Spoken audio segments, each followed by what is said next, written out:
Hello and welcome to Between Root and Star, an online conversation about, well, everything sacred between root and star. The earth, the sacred beings of earth, the sky, the universe. Your hosts are Stephanie Naftal and Ginny Watts, two women who took many years to find each other in Montana and became old friends immediately. I don't know about you, but I can't get Bad Bunny out of my music out of my head for the last 2 days. I didn't even listen to it. You didn't? No, Oh, I was like so excited about it for like 2 weeks. I will. I was in a meeting. I didn't get to see the halftime. So Yeah, you should probably like, unless you know about Puerto Rico, you should probably like read about it first because there's a lot of things going on in that a lot. That's halftime. what my son was saying. It was very, It meaningful. was super cool. Nice. But yeah, I've been like really excited about it. Like, what's he gonna do? What's gonna happen? It's I been heard my it was entertainment for amazing. like 2 weeks, so I was pretty excited. And like the favorite songs, I can't get out of my head now. Nice. Nice. Well, now I really want to be sure I make time. I mean, I was going to, but yeah, I'll make it a priority. So what are we going to talk about today?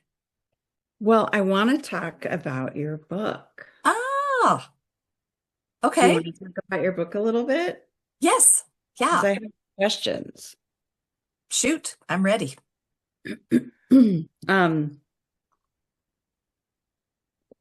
so when I was thinking about it, like you and I have something that we have in common is a connection to the earth. And when I look through your book, that's something that comes out at me. Like there's so much of it, of course, is connection to the earth. But I'm really curious about like hearing you talk about when or how, because it's all about dance. And that isn't my world. Uh-huh. So connecting that to the earth sounds, I want to hear you talk about that. Okay. Like when and how your journey began and I have other questions too about how you bring some of this together. But maybe if you could just talk about dance and like what it is for you or where it came in for you, how it started for you, something like that would be Okay. great. I would love to hear you talk about that. That's so um kind of you to ask. Like because it's something I love to talk about. Yeah, I just grew up in a family where my parents danced all the time. And in fact, we were out to at a restaurant and they had the part of the reason we went there was because they had live music and my parents got up to dance and this was later on in their lives. I was probably in high school and they were both very silver haired and kind of this salt and peppery but silver and they got up and danced and the woman at the table next to us leaned over and said, are those your parents? And I said, yes. And she said, are they professional ballroom dancers?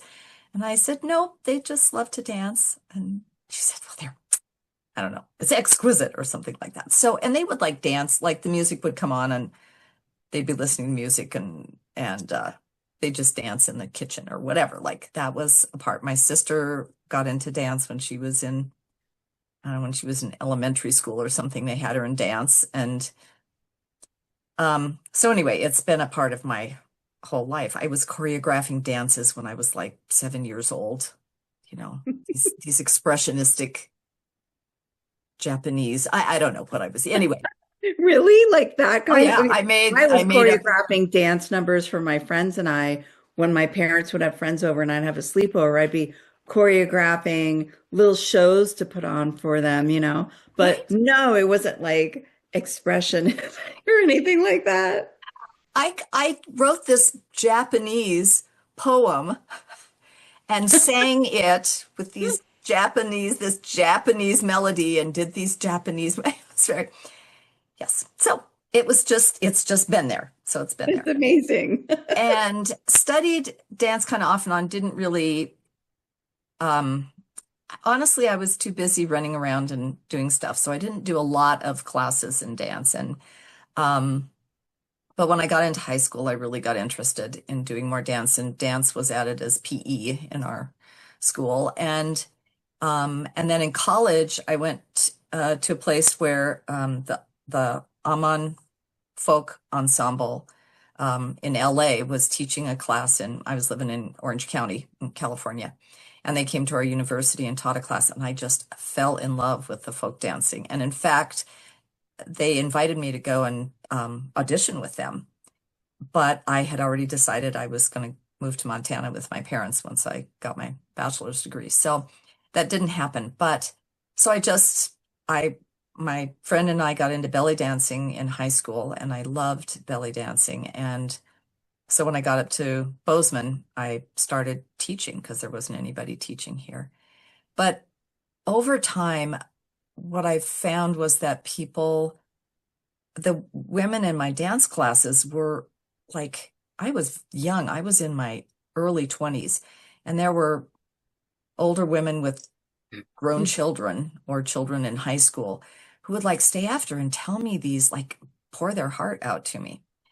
And eventually it was like, okay, there's something about this dance style, belly dancing, that's shifting something for them, that's creating change in them. And it wasn't until I got older that I really was able to look back on that. And then I became a psychotherapist, and a friend of mine, Robin Bridges, did a kind of 8-week-long gathering of therapists who were interested in more woo-woo stuff. So she did something on, journeying and I forget all the kinds of things she did, but then she had us do a thing on the chakras, and she had us up moving to the music for each that she had put together for each chakra. And it just hit me. It was like, oh, this is what's happening in my belly dancing classes. Like, that dance is moving some kind of energy that's particularly connected to sensuality and how a woman feels about herself, valuing herself. And yeah, so I got really interested in that.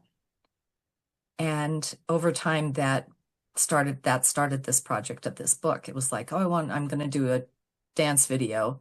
But then I was like, I need to understand what's really happening. And so I went on this long journey that took tens of years to explore and then to finally write. And that's where I figured out, and I was doing other kinds of world dance and realized, like, when I started dancing, doing African dance and then teaching African dance, it was like, oh, this brings up in people a different energy than belly dancing does. So what is that about?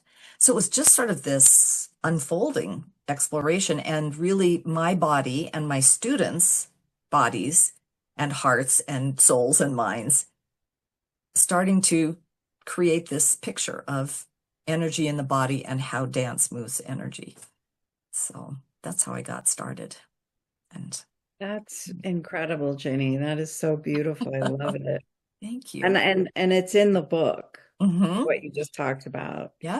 But I like hearing you tell the story. Thank you. And it's really beautiful because, of course, I've heard people talk about this for a long time, but the detail in the book about it, and the depth of it that you go into in the book is just, yeah, I told you when I first even opened the book, I was impressed.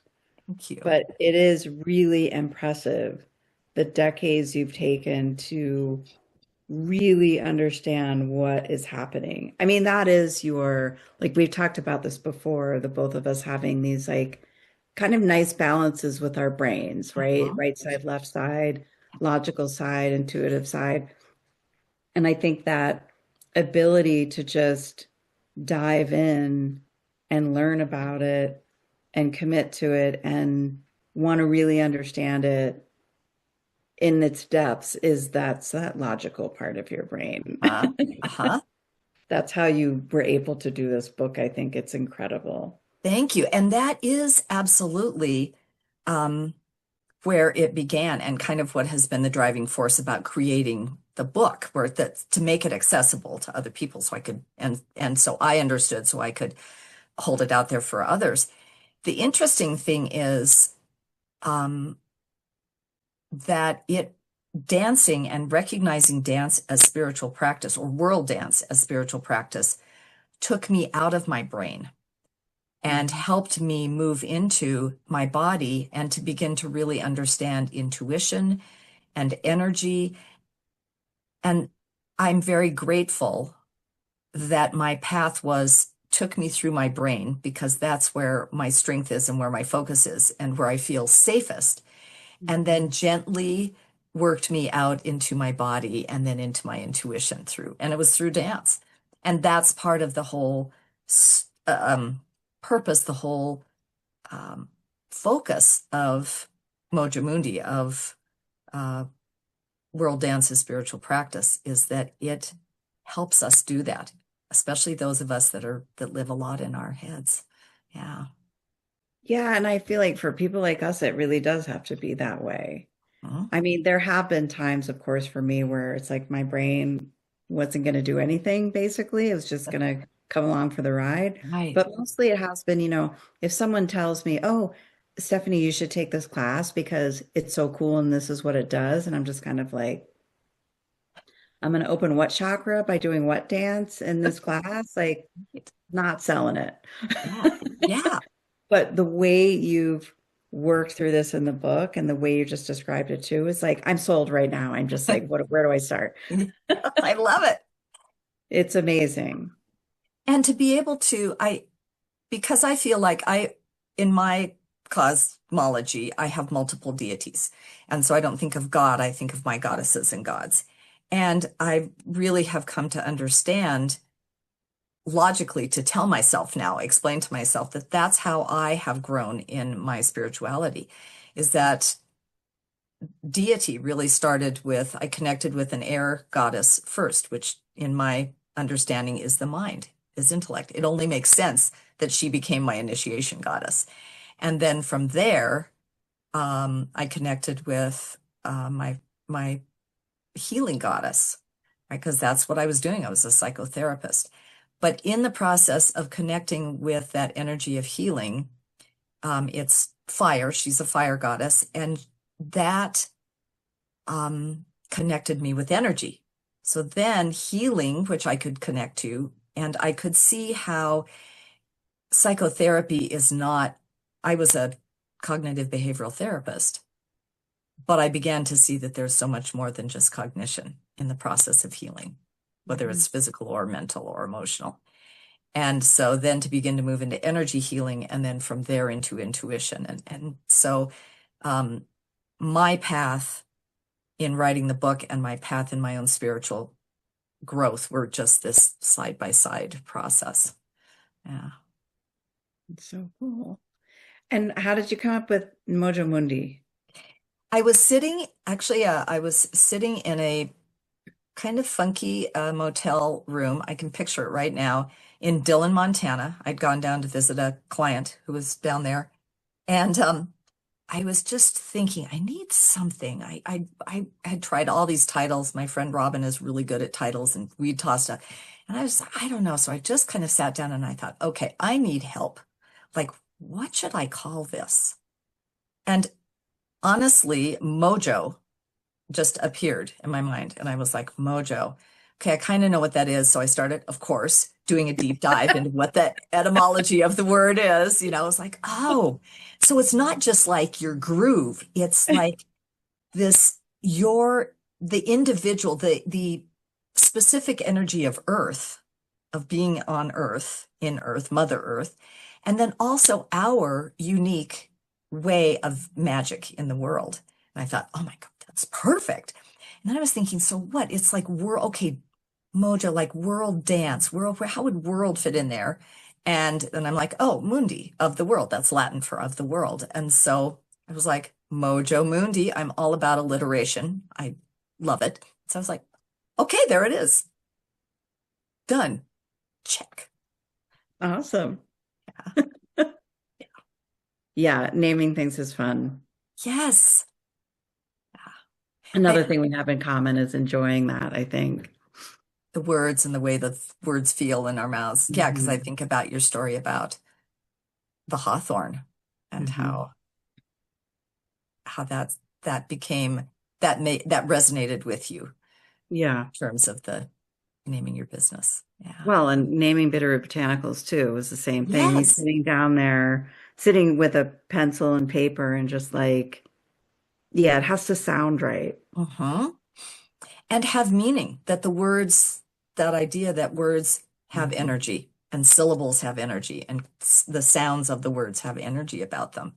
Yeah. And bitterroot is such an amazing plant and name. And how did you come up with bitterroot? Yeah, it's not the first business I've named Bitterroot something something. I had an environmental consulting business that was named Bitterroot Environmental Consulting too, So a long what is time it ago. about bitterroot?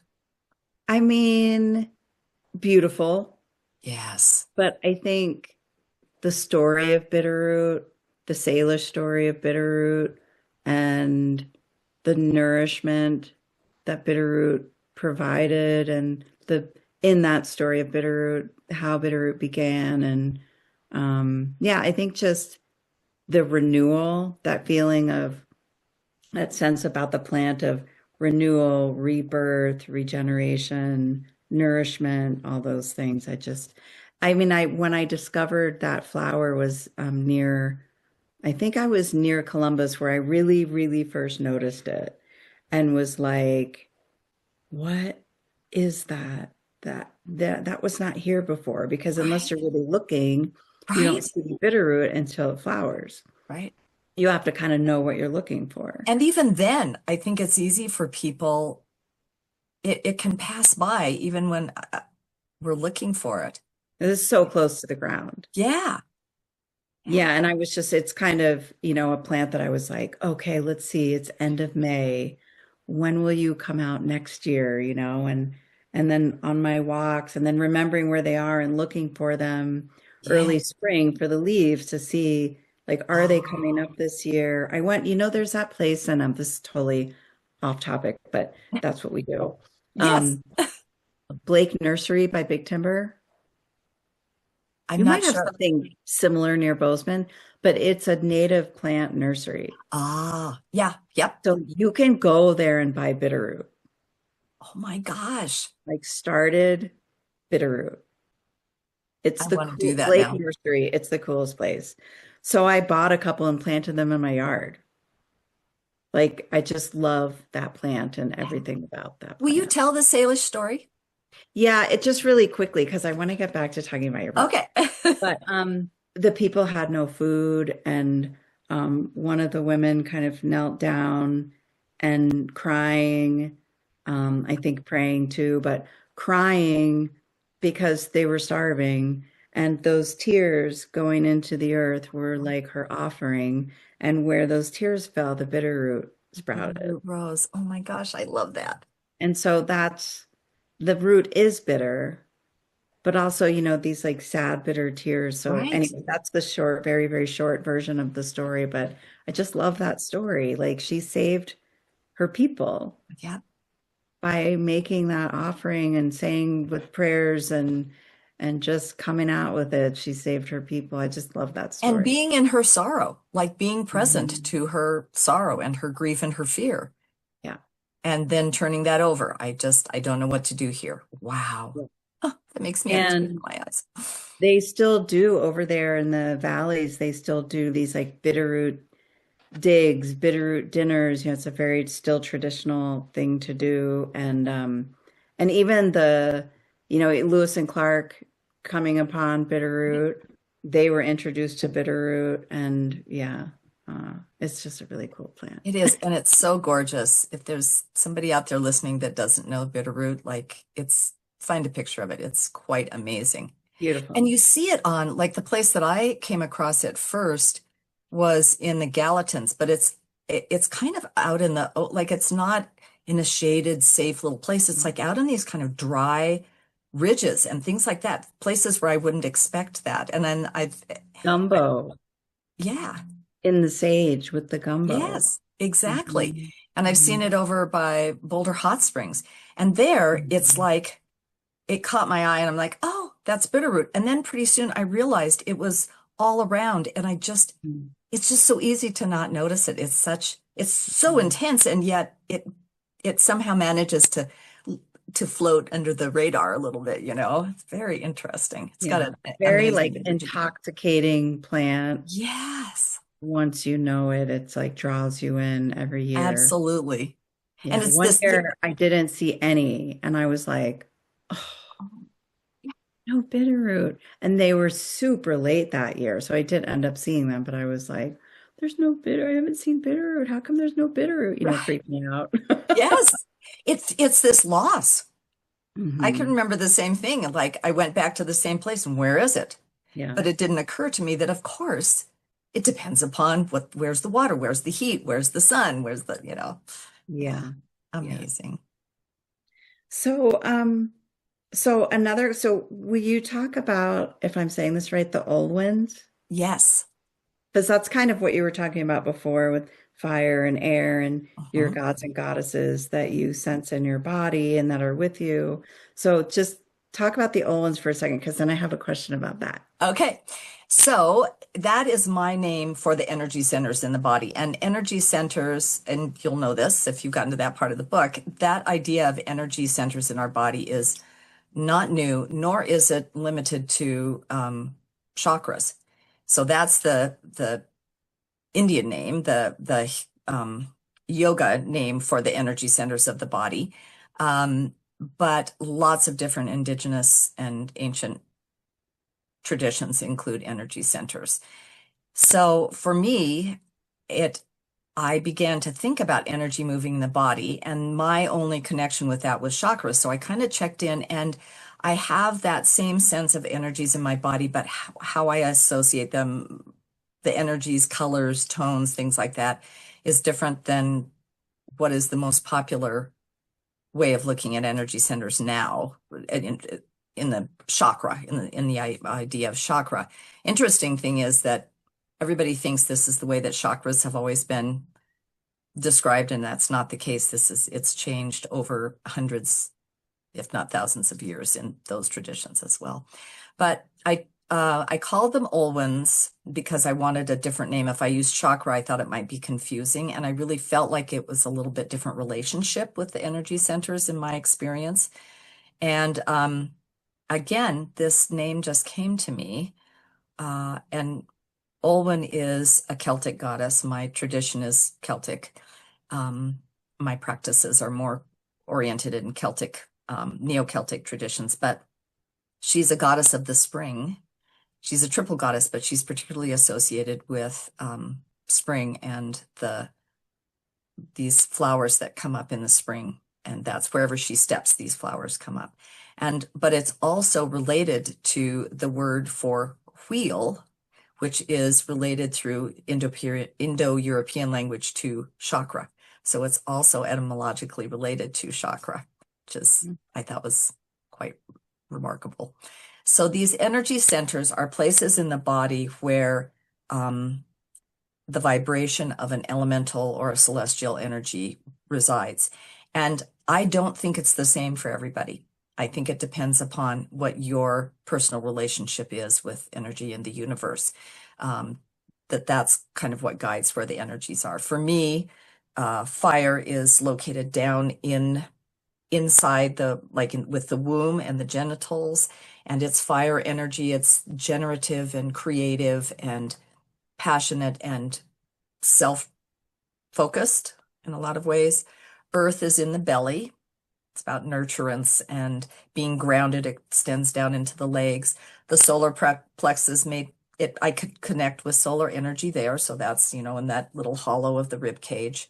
And then water in the heart, air in the throat, because it's about communication, and also thought. And then lunar is here in the third eye. That's pretty common. And then what I call etheric, which is sort of that, then where we reach out to the beyond.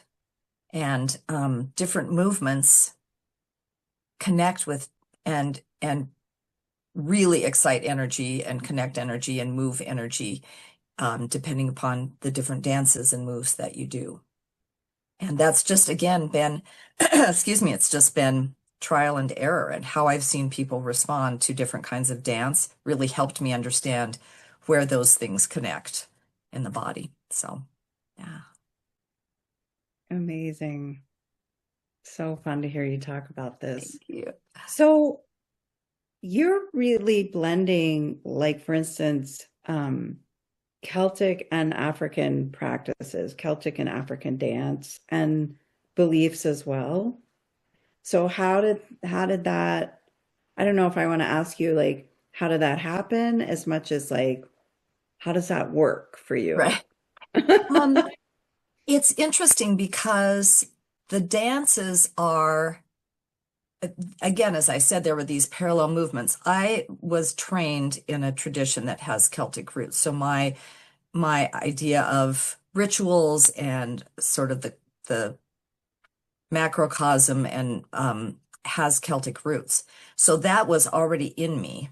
And so a lot of my language is that. But then as I did these dances, what we find, which is true of religions, of religious or spiritual practices and sort of cohesive belief systems, there are these things, these parallels, these truths, or these commonalities that arise in all of these different cultures. So Mhm, there's all this amazing diversity, and simultaneously, there are these uniting truths.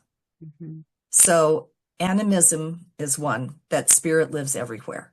That's very evident in African traditions, in Indigenous American traditions. I'm sure you know you could talk a lot about that, and I hope we do about in Mayan culture, mhm, right? And philosophies, in Celtic, in Asian cultures, in so you see it all over, particularly in ancient traditions or indigenous traditions that carry through. So, and there are dance movements and there are rhythms. So there are certain steps, certain moves that are consistent across cultures. At the same time, from listening to, if you're listening to uh, Caribbean music, it's got a heavy African influence from the slave populations that came in, but that was blended with the Spanish culture that was oppressing, was active and oppressing in those countries, those islands, and the the traditions of the native peoples, the indigenous peoples that were there. And then that all gets blended into their music and their dance. So it's this amazing um, dance of we're very different, but we're very similar, but we're very different, but we're very similar. So that's how, and dance taught that to me. Oh, there are all these differences, and we are one family yeah, at the same time. Yeah. just awesome. I love it. Yeah, looking through your book a number of times now since you gave it to me. Yeah, the first time I looked through it, I was just like, oh, this is not what I thought it was going to be. Like, a lot of times you hear about dance or esoteric dance or, these different kinds of things. And I'm like, I hear kind of what's going on with them. And I'm like, it doesn't really grab me. Uh-huh. Excuse me. But then I'm looking through your book that first time and I was like, oh, she's bringing in so many cultures and so much dance into this. And it's just amazing the way you set the book up so that I think fire was connected with, was it West African dance? Hmm. Yeah. And just how you go through the elements in the book, connecting it with different kinds of dance. I was just like, this is so cool. I'm And sold. good. Well, let's dance some then. And the thing that was amazing to me also, and I'm sure you have experienced this in your study of biology and then moving into plant medicines, and is that I would have these intuitive or these experiential uh, ahas, and then I would find someone else in doing research. I would find someone else who was like, oh yeah. So for example, with fire, I really have found African dance to be the most powerful way to connect to that creative energy. There's the movements are all, wide stance, and so you're working that pelvic area, that energy area. And then I was reading about chakras, and there was a guy who was talking about African drumming was a way to really connect with the root chakra, I think is what that is. Um, and and it was like, oh, absolutely, drumming and African dance. So it's wonderful then to have the universe validate. Yep, yep, you're on the right track. Yep, that makes sense to you because. So I love that process of this exchange of getting an inspiration and then doing the research and finding out. So my brain and my soul are both satisfied, you know. Mhm. It's so important for me too. And I feel like the only way I don't get that affirmation is when I just let something go. Yep. And the only way you let something go is if it doesn't, a true aha moment doesn't just vaporize. No, It stays with you. And then there's, if you just go one further step with it, yeah, then there's the affirmation comes. exactly. And that aha moment is what drives the next step for me. And I'm sure it is for you. You Yeah. get excited. I get excited and then I'm like, oh, tell me more. Yeah. No more. Yeah. Yeah. Yeah. Yeah. Yeah, I just think it's amazing. I love what you've done and all the years you took to do it. And Thank you. yeah, I would absolutely love to dive into that more with you. It sounds incredible. It's just there's so many ways that we can access ourselves, access our ancestry, mm, and then go deeper with both of those and do the healing work that we all need to be doing. There's so many ways to do that. And I've definitely gathered many ways throughout my life of doing that, whether it's meditation or spiritual healing work with the water and the plants and all these kinds of things. But it's like, oh, there's not really been a physical aspect of that I can think of right now. There may have been over time little bits here and there, or certainly walking. I mean, there's a lot of, I think, to what some indigenous people say about like walking, just having that journey and sometimes walking for days, that kind of thing. Um, Absolutely. yeah. But what you're talking about is not something I've done before. And I was, oh, yeah, that's going to access a different thing in a different way. Right. Right. And, my ancestry being very much like a big percentage of it being Portuguese and connecting with that also a lot. Um, if you go back far enough, there's a lot of Celtic influence, of course. I feel like Mhm. there's Celtic influence everywhere. Um, but yeah, so there's a lot of that. And the people who ended up in the part of Portugal where my family was for at least a few hundred years. I mean, I think people started going out there to the Azores in like the 1400s. And I know my family was there at least into the late 1700s. So I've gone that far back with it. Wow. But they probably came from mainland Portugal. They probably didn't come from, the Netherlands area. Uh-huh. So anyway, it's just, yeah, the Celtic stuff has been like it's not been the thing I've been most drawn to, Mhm. but it works its way in a little bit here and a little bit there, and I really like it. And so, yeah, anyway, I just think doing something more physical would be super cool. Yeah. And I love, and of course, the Portuguese have a huge influence on the Caribbean and Central South America. I mean, it's yeah, And my and the people did bad French. things. Yeah, and the French as well. Well, yeah. We all our Bad ancestors, well, things. all my ancestors were certainly there.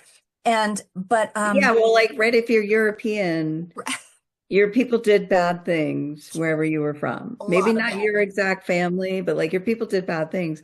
But also those people had bad things done to them and Exactly. back and back and back. Like you can't, I don't think that a people can become like colonizers and do horrible things to other people and make other people less than human or whatever if it wasn't done to them for a long Mhm. period of time. Mhm. Yeah, and crazy. it's Anyway, I've just gotten connected with ancestors. That really wasn't a part of my training. And this is like within the last 4 months or something like that. Like it's very new for me. But coming to the realization also that we all come from the same ancestors if you go back far enough. yeah, And that was really interesting to me, to think about that relationship. And so I love when you say that as we begin to trace back, oh, here's this little Celtic influence that comes in with, and of course the Celts have been influenced by Arabic, yeah. you know, invasions, incursions, and so yeah, it all that richness. And again, there's that what I learned in starting to study world dance is there again, it's we are separate and we are the same, and we are separate and we are the same. Yeah. Yeah, I think there's a lot of reasons why you see these similarities around the world in indigenous cultures. But it was, there's been these moments where I've just gone, oh my gosh, like, of course it's all so similar. Some of the practices in mind spirituality, I started reading a book, Ashkenazi Herbalism. Oh, That's just wow. another way of getting in touch with, because I'm half Ashkenazi from Wow. Ukraine and Poland and Lithuania. And so I'm reading this Ashkenazi herbalism book, and they aren't only talking about plants in the book, they get a little bit into some of these more spiritual Right. practices um, in the Pale of Settlement. So, how far back we can go, it's like, who knows? But some very similar practices. It doesn't matter where you go. There's similarities. And I love that. Yes. Yeah. Love that. Which Everybody had a spiritual bathing practice, I think. isn't that just, yeah, we got to talk more about that. I want to learn more about that. So maybe, I don't know how much time we have left, but maybe this time, maybe next time. But Yeah, we're at about 30 minutes now. okay. But that's always been something I've really wanted to do is like a 4 or 5 day spiritual bathing workshop that isn't only about the Mayan practices that I know so well, but bringing in some of the other practices from around the world too, because that's the most experience I have is with the Mayan practices. But we're all from all over the place. And so, of course, you'd want to learn different practices. Someone else would want to learn different practices. And there's so much similarity between them that at the end of it, it's just all blending together, like what you were just talking about. So, yeah. Amazing.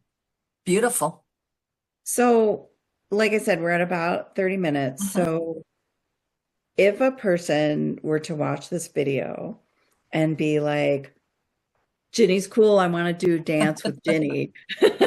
Like, what do they do? Like, how do they find you? Or, well, there's stuff all over the YouTube channel about how to find you. But like, what does it look like someone's starting with you? Or if I wanted to be like, Ginny, like, how does a person start doing this with you? Because the way you explain it, I'm sure is really appealing to a lot of people. Well, thank you. Right now I'm not teaching any world dance classes. I have in the past. I do have people I can connect people up with if they just want to start to experiment with that and find out more about that. But I Because do it's in both, everybody's individual journey anyway. right. Like, we're all just guides for people anyway. So Exactly. they have to start to do it, right? And then have their own Exactly. experience with it. Exactly.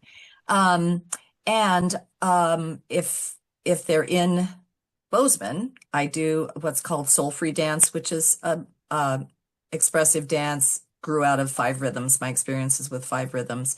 And so that is a more sort of just free dance, but we set it up to have it be a way to connect with intuition and spirituality as a part of the practice. I'm hoping to do some more videos on YouTube talking about this and connecting, and hoping to do a retreat in the next year. So but yeah, start out first looking for world dance in your area and always feel free to connect with me. I'm happy to help you find resources or whatever that may be. And yeah, check out the website, see what's there and what catches your interest. I'm also going to be teaching the book, ideally the whole book, but I'm going to start at Cherry Hill Seminary, which is a nature-based seminary, all online. And I'm going to be teaching the first section, so the introduction and yeah, that first sort of overview section for people. And then hopefully we'll be able to teach each of the segments. So if they want to connect that way, and we'll do some dance as a part of that experience also. Oh, nice. When is that? May is the first class, and it's 4 weeks. It's 4 sessions. Each session is an hour and a half. They're called Insight courses at the seminary. And yeah, anybody can sign up for them, and it'll be on a Zoom link like this. And so it'll be live each week, and I'll include some music and some dance in that as well. Oh, Yeah. your book is a little bit self-guiding. Uh-huh. Like, I think for anybody who wanted to do it and start, they could Absolutely. definitely play with it because of your book. Maybe with some guidance here or there or classes here or there. But so this is the book, Yeah. but when is it going to be available to everyone and where? I'm selling it on my website right now, so they can Okay, cool. purchase it. And I'm going to make the individual, so you can buy the whole binder, or you can I'm going to start putting out the individual sections, because it's not bound, because you can rearrange it to fit where the energy centers are in your body or what Okay. energy center you're working on. So I didn't want it bound because I wanted it to be very interactive and very personalized. It's about kind of my overall goal of my business is really helping people discover their individual path and understand how to really access their individual wisdom. And so, Mhm. yeah, I'm going to make the individual sections. That's very affordable, I think. And then somebody could try the first section. I would recommend. They don't have to, but just the overview, so they kind of get an idea of what's going on. And then they can try it. And then if they're really interested, they can purchase the other sections. But they can do that all on my website. That's awesome. Yeah, I didn't even think about that when I was looking through it. But of course, they're interchanged. Of course, it's fluid Yeah, because that's what I think I think that's one of the things we need to be really learning right now, right? Is that we do need guides, we do need teachers, we do need mentors, we need that. Um, Most of us need that, I should mhm, say. And yeah, I guess I don't know anyone that's like never needs any guidance at all. right. I don't know that I know anybody like that. Yeah, But but yeah, I think that's one of the things we need to be learning right now is like trusting ourselves more exactly. and having our helpers and our guides and our teachers. But this whole thing of worshiping, putting people on pedestals, it's been really bothersome to me throughout Right? my adult life. Yes. I've never, even as a child, I didn't really get this authority thing. Like, Mhm. you might know a lot of stuff, but like I just never made sense to me Right. just doing what the authority is telling you to do, no matter what, just giving away your agency like that. And Exactly. so I think that's one of the things that's happening right now is I for agree. people to take your book and like take a book like I have the whole binder here and to just be like, no, not yet, not yet. This one. This Yeah. is the one. That's the one. Exactly. And that idea of that somebody stands between me and thee, that stands between me and deity, like that is painful for me. Again, it's lovely to have a guide, to be supportive, to have someone get you started or be there if you are confused or faltering. But if that's the only way to connect with deity, I don't think that's healthy. Yeah. Yeah. Yeah, I agree. Lovely. I agree. Oh my gosh, that's so great. Thank you, Ginny. Thank you Or for because your I've been looking questions. at your book since you gave it to me and reading through it. And it's just like, I just wanted to hear you talk about it. So, yay. Thanks for inviting that out. I love it. And yeah, we'll do more next time. Yeah, All right. Are we complete for today? we're complete for today. Beautiful. All right. Okay, stop recording. Thank you for joining us today. We'll be back soon with another conversation. Please be patient with us as we are new to YouTube and don't quite have a schedule down yet.